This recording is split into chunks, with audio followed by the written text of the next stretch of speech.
General Odierno is quoted as saying that if there hasn't been significant progress by the Iraqi government by this summer, that the U.S. ought to reassess its strategy. Others in Congress, including Senators Levin and Warner, said that they think now's the time to reassess the strategy based on the failures of the Iraqi government. What's your view? Has the Iraqi government squandered the opportunity that the surge has provided? Well, I haven't read General Odierno's comments, so I'm not going to comment on what he said. I will say that the area that we had focused on in terms of the benchmark legislation clearly is one where the Iraqi government has not moved as quickly as we would wish, and we continue to make that point to them at every level of government.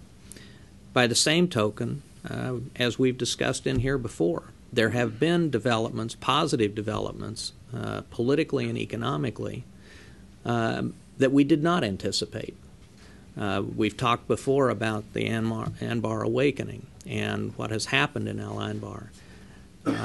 There are other things happening. Some of the Sunni sheikhs are now talking to Shia sheikhs, and so you're getting some cross-sectoral, sectarian contact and dialogue.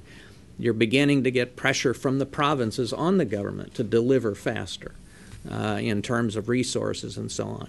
And you already know about the fact that revenues are being shared pretty much along the lines of the percentages in the hydrocarbon law. Debathification is taking place as thousands of Sunnis are rejoining or joining the police and the army. So I think that there have been some positive developments in the political arena. They have not been on the benchmark legislation. They have passed a slew of other legislation. Secretary Kemet talked about a lot of that in the briefings yesterday before the Congress, that in terms of investment, a whole range of issues. We continue to put pressure on the Iraqis to get moving on this other legislation. We would like to see more progress, but there have been positive developments in other ways, so I don't think that the efforts of our troops have been squandered in Iraq. They have been taken advantage of in ways that we didn't anticipate originally. Mr. Secretary, are you concerned that a lack of political progress at the national level could jeopardize whatever successes have already been achieved through the surge? Well, I think we're seeing politics unfold in Iraq, as I say, in some ways that we didn't anticipate, and we are beginning to see, as I just indicated, we're beginning to see some very tentative indications that there is increasing pressure from some of the provinces on the ministries and on the central government to get on with sorting out some of these other problems and to become more effective. So I think we need to keep the pressure on, and I think we will. You sound more optimistic than the generals on the ground that this is actually going to happen. Well, I think that the generals on the ground would be the first to talk about the local and provincial developments that I described, because in many ways they have been the facilitators of it. So I don't know if you want to add anything. I think that's true. I would only echo what the Secretary said. Clearly there has been progress in the provinces, and that those who lead people on the ground have facilitated that in many, many ways.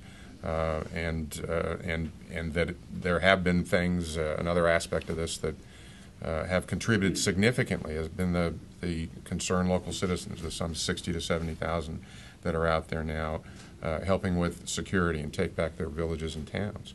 I mean, it continues to be an extraordinary, complex challenge, and the reconciliation at the national level is something that we know needs to happen, and like the Secretary said, that pressure needs to stay there. I would just add one more sentence. I think that, like I say, I think the generals on the ground would be the first to respond positively in terms of what's happening in the provinces and the local area. Frankly, again, having not seen what General Odierno or any of the other military officers out there have said directly, I have no doubt that they're probably feeling a little frustrated that some of this other legislation hasn't been passed. Well, what are they telling you? Pretty much what I just said. Are they telling you essentially that they are worried that this window provided by improved security is going to close without enough political progress to make it all worthwhile? I have not yet heard that.